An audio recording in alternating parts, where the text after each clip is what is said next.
যুদ্ধবিধ্বস্ত গাজার বাসিন্দাদের জন্য খাদ্য ও ওষুধ বহনকারী আন্তর্জাতিক নৌযানবহর গ্লোবাল সুমুদ ফ্লোটিলার একটি বাদে বাকি সব জাহাজ আটক করেছে ইসরায়েলি বাহিনী। এছাড়া ৩৭ দেশের প্রায় ৪৫০ জনেরও বেশি স্বেচ্ছাসেবককে আটক করে ইসরায়েলের বন্দরে নিয়ে যাওয়া হয়।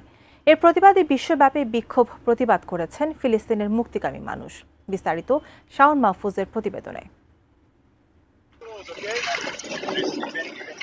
সমুদ্রপথে গাজায় ত্রাণ নিয়ে যাওয়ার বৈশ্বিক উদ্যোগ গ্লোবাল সুমুদ ফ্লোটিলার নৌবহরে প্রায় ৪৪টি নৌযানে ৪৯৭ জন স্বেচ্ছাসেবক রয়েছেন। তাদের মধ্যে যুক্তরাষ্ট্র, স্পেন, আয়ারল্যান্ড, ফ্রান্স, বেলজিয়ামের নাগরিক সহ ইউরোপীয় পার্লামেন্টের নির্বাচিত প্রতিনিধি, আইনজীবী, মানবাধিকার কর্মী, চিকিৎসক ও সাংবাদিক রয়েছেন।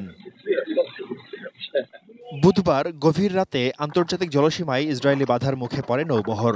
অস্ত্রসহ ইসরায়েলি সেনারা উঠে পড়ে জাহাজগুলোতে। বন্ধ করে দেয়া হয় নৌযান থেকে চলা সরাসরি সম্প্রচার। জাহাজেই তাদের জিজ্ঞাসাবাদ করে ইসরায়েলি সেনারা।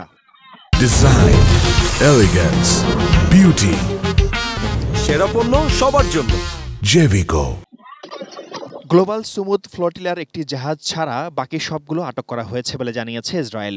সেগুলো থেকে আটক করা হয়েছে প্রায় ৪৫০ জনকে। তাদের মধ্যে রয়েছেন সুইডিশ পরিবেশকর্মী গ্রেটা থুনবার্গ, সাবেক পাকিস্তানি সিনেটর মুশতাক আহমেদ খান, মালয়েশিয়ার অভিনেত্রী ও অধিকার কর্মী আর্ডেল আরিয়ানা সহ অনেকেই।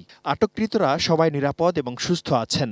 দ্রুতই তাদের নিজ নিজ দেশে ফেরত পাঠানো হবে বলে জানিয়েছে নেতানিয়াহু প্রশাসন। ইসরায়েলের এমন কাণ্ডে বিশ্বজুড়ে নিন্দার ঝড় বয়ে যাচ্ছে। আন্তর্জাতিক জলসীমায় বাধা দেয়াকে আন্তর্জাতিক আইনের পরিপন্থী বলে সমালোচনা করেছে দক্ষিণ আফ্রিকা। একে সন্ত্রাসী কর্মকাণ্ড বলে নিন্দা করেছে তুরস্ক। সমস্ত ইসরায়েলি কূটনীতিককে বহিষ্কার করেছে কলম্বিয়া।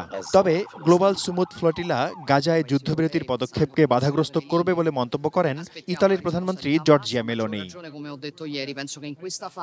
নৌবহর আটকের খবর ছড়িয়ে পড়ার পরপরই বিশ্বের বিভিন্ন দেশে বিক্ষোভ করেন ফিলিস্তিনের মুক্তিকামী শত শত মানুষ। ইতালি, স্পেন, যুক্তরাজ্য, জার্মানি, বেলজিয়াম, আর্জেন্টিনা, মালয়েশিয়া সহ বিভিন্ন দেশের মানুষ ইসরায়েলের কনসুলেটের সামনে জড়ো হয়ে বিক্ষোভ করেন। ইসরায়েলি অভিযান বন্ধের দাবি জানানোর পাশাপাশি গাজায় বসবাসরত ফিলিস্তিনিদের প্রতি সংহতি জানান তারা। Shaon Mahfuz, desk report, ATN news.